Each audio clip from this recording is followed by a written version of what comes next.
You've heard the saying, a penny saved is a penny earned, right? What if I told you that in the 21st century, that saying is dangerously incomplete? What if I told you that being responsible, doing the right thing by saving every dollar you can, could still lead to you losing? There's a massive, life-changing difference between saving your money and growing your wealth, and most people don't learn that difference until it's too late. Today, we're going to fix that. Hello everyone and welcome back to MonsterInvest. I'm your host Daniel, and this is the place where we break down the big, scary world of finance into small, manageable pieces.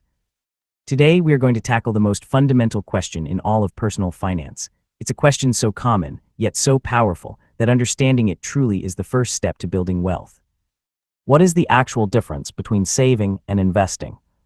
I mean, come on, you have a job, you make money, you don't spend all of it, you put that leftover money somewhere. Is that saving? Is that investing? Are they the same thing? If you go to a dinner party and say, I'm saving for my future, and your friend says, I'm investing for my future, you're both doing the same thing, right? You're both being responsible. You're both planning ahead. You're both not broke. Well, yes and no. And that no is one of the biggest reasons some people build incredible wealth, while other equally smart, hardworking people just stay put. They run on a financial treadmill their entire lives. Our grandparents had a saying, a penny saved is a penny earned. And for their generation, that was gospel. But I'm here to tell you that in the 21st century, that saying is dangerously incomplete. It's only half the story. The other half isn't just a penny invested, it's a penny compounded. To really understand this, let me tell you a story about two friends, Alex and Ben. Alex and Ben are both 25 years old. They just graduated from the same college, landed good jobs at different companies, and are earning the exact same salary. They both decide on the same day to be smart with their money. Alex is cautious. He values security above all else. Maybe his parents struggled with debt or they lost money on a bad tip and they always told him, don't play the market, it's a casino, cash is king, the bank is the only safe place. So Alex takes that advice to heart. He opens a high-yield savings account at his local trusted bank. Every single month, without fail, he deposits $500 into that account. He feels fantastic. He's in control. He can log into his app and see the balance go up. $500, $1,000, $6,000. It's safe, it's insured by the government, and he can pull it out anytime he wants. He's saving. Ben is a little different. He's just as responsible, but he has a different strategy. For the first year, Ben does exactly what Alex does. He saves up $500 a month until he has about $6,000 in a high-yield savings account. He calls this his emergency fund. This is his safety net, his shield. But after that first year, Ben changes course. He keeps his $6,000 in that safe account. He never touches it. But his new $500 contribution every month, he starts putting it into something else. He opens a brokerage account and starts buying a low-cost total market index fund. It sounds complicated, but it's not. It just means he's buying a tiny, tiny piece of all the biggest companies. He's not picking winners. He's buying the whole game. He is investing. For the first few years, they barely notice a difference. Alex's account grows steadily, earning a little bit of interest. Ben's account, well, it's a bit of a roller coaster. One month it's up 3%, the next month it's down 2%. Let's fast forward 10 years, they're both 35 now.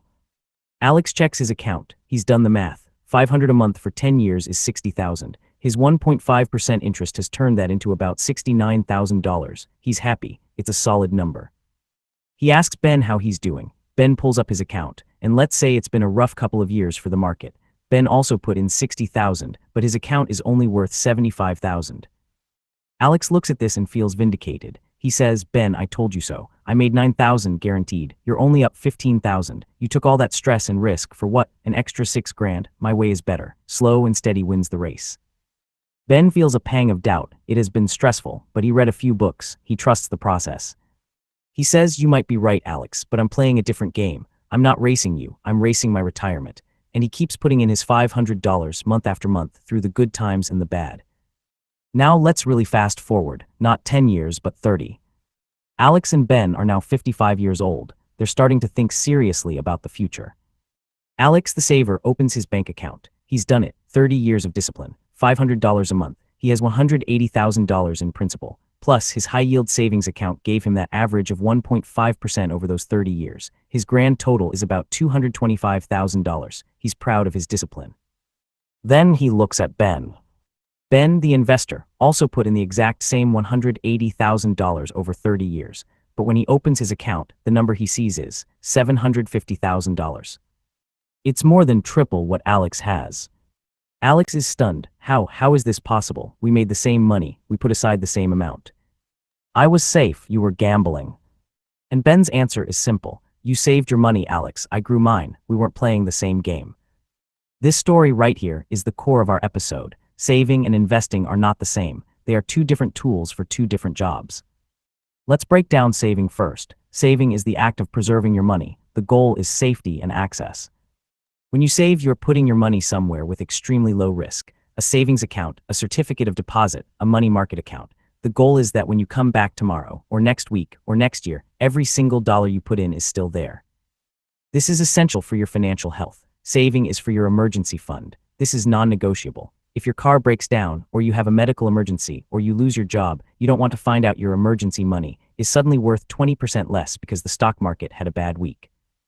Saving is also for short-term goals. If you want to buy a house in 2 years and you're saving for a down payment, you save that money. You don't invest it. The timeline is too short to risk a market downturn. So saving is your defense. It's your financial shield. It protects you from life's unexpected hits. But saving has a critical, silent weakness. A villain that works 24/7, even when you're sleeping, to make you poorer. And that villain is called inflation. Inflation is the slow, steady increase in the price of everything. The coffee that cost $3 5 years ago now costs $4.5. The car that cost $20,000 now costs $28,000. If your money is in a savings account earning 1% interest, but inflation is 3%, you are losing 2% of your purchasing power every single year. Let's think about Alex. He thought he was safe. He was from volatility, but he was completely exposed to inflation. Let's use the rule of 72. You divide 72 by the inflation rate to see how long it takes for the value of your money to be cut in half. If inflation averages 3%, it takes 24 years, 72 divided by 3, for your money's purchasing power to be sliced in two. That $225,000 that Alex so patiently saved, after 30 years, it might only buy what $110,000 could have bought when he started. He ran a 30-year race and ended up behind where he started, in terms of power. He preserved the number of dollars, but he lost their power. Now let's look at investing. Investing is not about preservation, it's about growth. When you invest, you are taking your money and buying an asset, like a stock, a bond, or a piece of real estate, with the expectation that it will be worth more in the future. You are putting your money to work. You are giving up the safety of that savings account in exchange for the potential of a much higher return. When Ben bought that index fund, he became a part owner in hundreds of the biggest companies in the world. As those companies grew, innovated, made profits, and became more valuable, Ben's money grew with them. And he got something even more powerful: compound growth. His returns earned more returns. His dividends bought more shares, which paid more dividends. It's a snowball effect. That's how his $180,000 contribution snowballed into $750,000. Investing is your offense. It's your financial sword. It's the only tool we have to beat inflation and build real, long-term wealth. It's how you pay for the future, a future that will be much, much more expensive than the present. But and this is the most important, but investing has risk. That is the trade-off. Unlike Alex's savings account, Ben's investment account was not guaranteed. The market could crash. He could, in the short term, lose money. He did in our 10-year check-in. This brings us to the real definition of risk. Alex thought he was avoiding risk, and he was. He was avoiding volatility risk, the risk of his account balance going down. But he fully embraced purchasing power risk, the 100% guarantee that his money would be worth less in the future. Ben took the opposite bet. He embraced short-term volatility in order to defeat long-term purchasing power risk. This is why we say you should only invest money you don't need for at least 5 years, preferably 10. The longer your time horizon, the more you can ride out those scary ups and downs and let the power of long-term growth do its job. So the question is not, should I save or invest? That's a false choice. The answer is that you must do both. They are not opponents, they are teammates. You need a goalie and you need a striker. Saving is your goalie. It defends your present. It gives you a stable foundation of cash for emergencies and short-term goals. It gives you peace of mind. Investing is your striker. It scores the goals for your future. It grows your wealth, beats inflation, and makes your long-term dreams, like retirement, actually possible. Now there's a third friend we didn't talk about. Let's call him Chris. Chris thinks Ben is too slow and Alex is a dinosaur. Chris takes his $500 a month and buys lottery tickets, trades options on a stock he heard about on the internet, and buys crypto coins that promise to go to the moon. Chris is not saving and he's not investing. He is speculating. He is gambling. He's trying to get rich in a week. After 30 years, Chris has nothing. He's worse off than Alex because he has no discipline or growth. So you see, it's a spectrum. Alex the saver, he preserved his capital but lost his power. He died of thirst holding a canteen full of water because he was afraid to drink it. Chris the speculator, he tried to drink from a fire hose and got knocked over. Ben the investor, he built his shield first, his emergency fund, and then he picked up his sword to build his future. He built a well. So before we wrap up, what are the key takeaways from today? First, saving is for the short term. Its primary goals are safety, preservation, and liquidity, meaning you can get to it fast. It's your emergency fund and your savings for big purchases happening in the next few years. Its greatest enemy is inflation. Second, investing is for the long term, 5 years or more. Its primary goal is growth. It's how you build wealth for retirement and fight inflation. Its primary trade-off is short-term risk and volatility. Third, we learn there are two types of risk. The volatility risk that investors like Ben take, and the purchasing power risk that safe savers like Alex take. You must choose which risk you'd rather take. Fourth, the story of Alex, Ben, and Chris shows us the spectrum. Don't be a pure saver like Alex, who loses to inflation. Don't be a pure speculator like Chris, who loses to chance. Be an investor like Ben, who builds a foundation of safety first, then invests with discipline for the long term. And finally, the most important lesson, you don't choose between them. A healthy financial life requires both. You save for your immediate safety, and you invest for your future freedom. Your first step on this journey isn't to download a trading app. Your first step is to build your shield. Start by saving that emergency fund. Make yourself secure today. Once that shield is built, you can start building your offense, and that's where the real journey to building wealth begins. Thank you so much for tuning in to MonsterInvest. I'm Daniel.